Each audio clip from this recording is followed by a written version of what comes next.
Olá pessoal, espero que vocês estejam muito bem nesse período aí complicado que estamos vivendo, tempo de confinamento.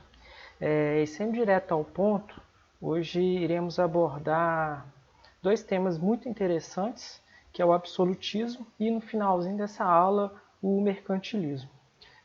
Além de deixar disponível esse vídeo, né, essa gravação dessa aula, eu vou deixar também disponível para vocês o link de acesso a essa aula completa para vocês aí com mais detalhes. Então, vamos iniciar. Então, a gente falando de absolutismo, vamos definir, né, o que é esse sistema aí. Então, essa forma de governo é um sistema político e administrativo. Ele vai ocorrer lá na Europa durante o período do Antigo Regime.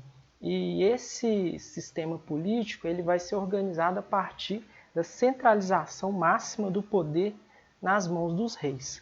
E aí dois conceitos importantes e iniciais para a gente compreender melhor o que é o absolutismo. Então, sempre que a gente falar de Antigo Regime, a gente está se referindo à Idade Moderna, e o período que a gente está falando aí é os séculos XVI ao século XVIII. Ali no cantinho esquerdo ali tem uma fotinha interessante do rei Luís XIV da França. É o expoente máximo, né, do absolutismo europeu aí, e ele era conhecido como o Rei Sol. Dando sequência, fala um pouco do contexto histórico que favoreceu, né, o surgimento do sistema absolutista lá na Europa.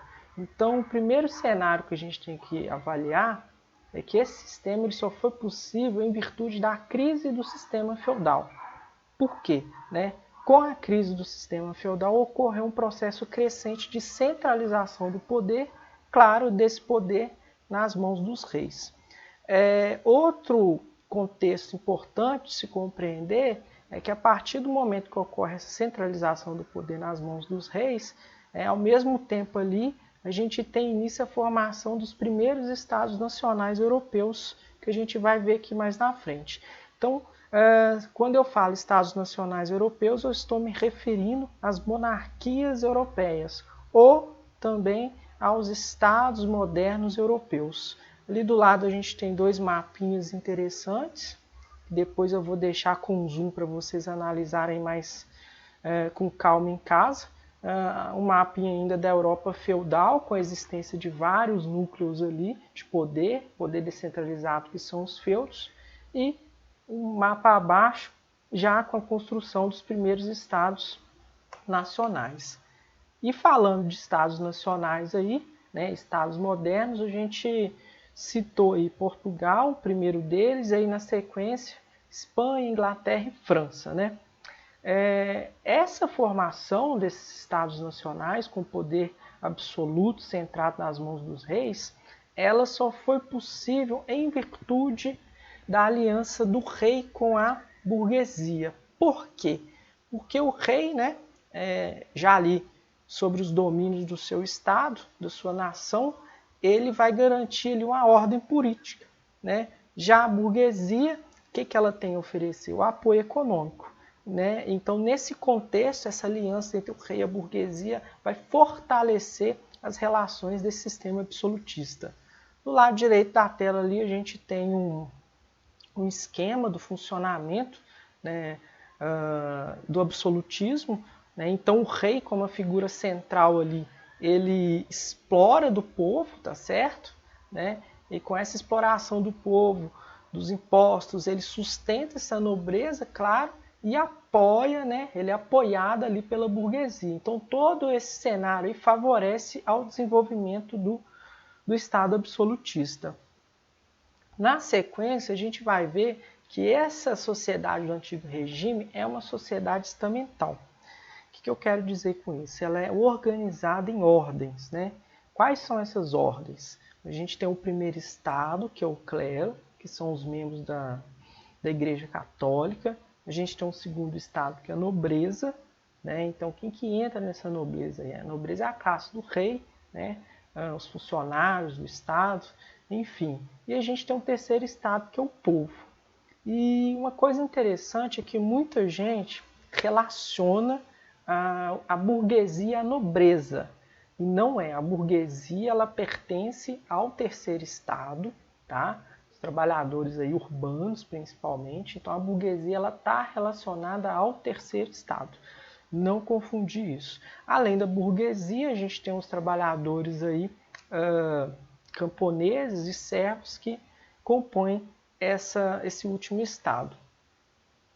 Dando sequência, é importante falar também de alguns teóricos que escreveram obras justificando a importância do absolutismo, ou seja, justificando a importância do poder absoluto nas mãos dos reis.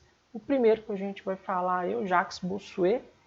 Ele é defensor da teoria do direito divino, que em resumo, né, ela fundamenta-se aí falando que o poder exercido pelos reis ele é fundamentado na vontade de Deus.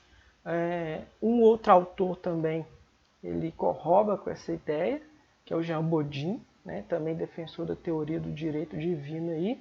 Então, uma citação interessante dele aqui, ó, é dever de toda a população prestar obediência ao monarca e jamais rebelar-se contra ele, uma vez que ele fora colocado em sua posição pela providência divina, né? Terceiro teórico absolutista aí é o Hobbes. Ele escreveu uma obra importante, o Leviatã. A capa também eu vou deixar com zoom para vocês terem acesso aí.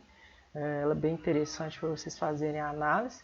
Mas ele é defensor da teoria do contrato social.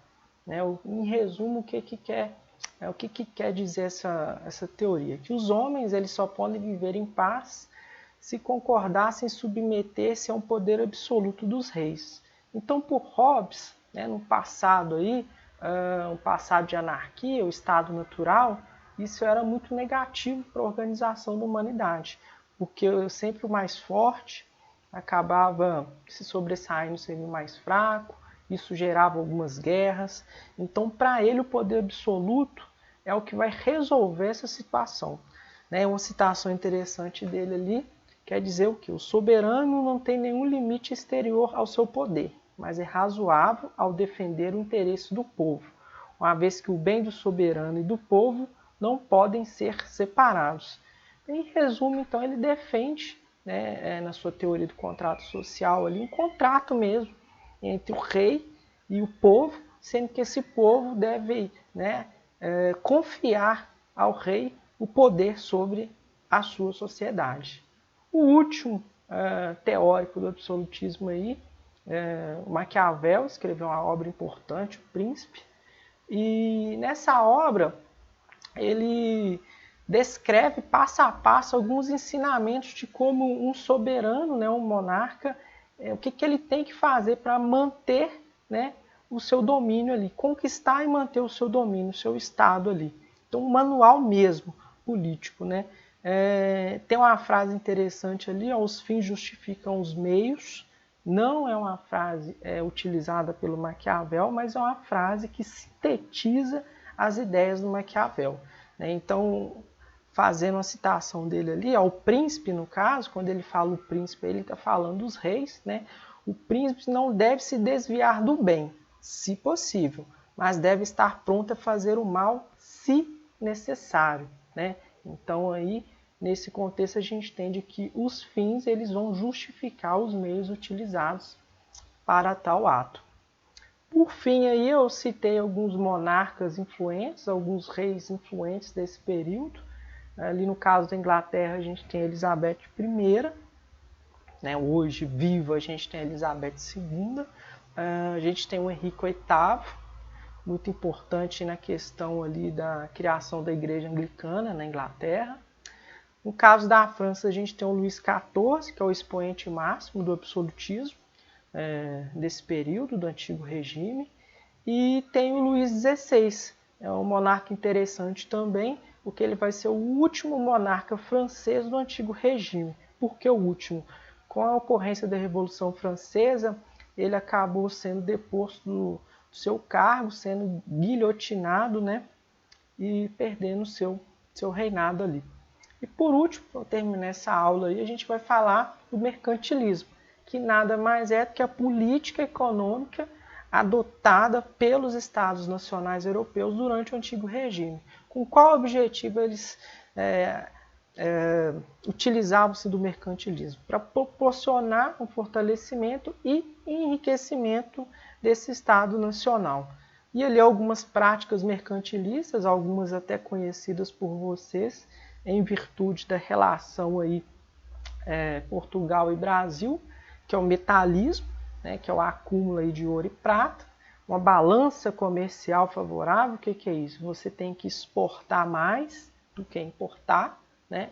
O pacto colonial, né, que é a exploração de colônias aí, e o protecionismo alfandegário, né, que é proteger a economia do seu país, do seu Estado-nação, com impostos, né, quando nações estrangeiras querem realizar comércio com vocês. Basicamente é isso. Deixar exercícios para vocês praticarem. Obrigado.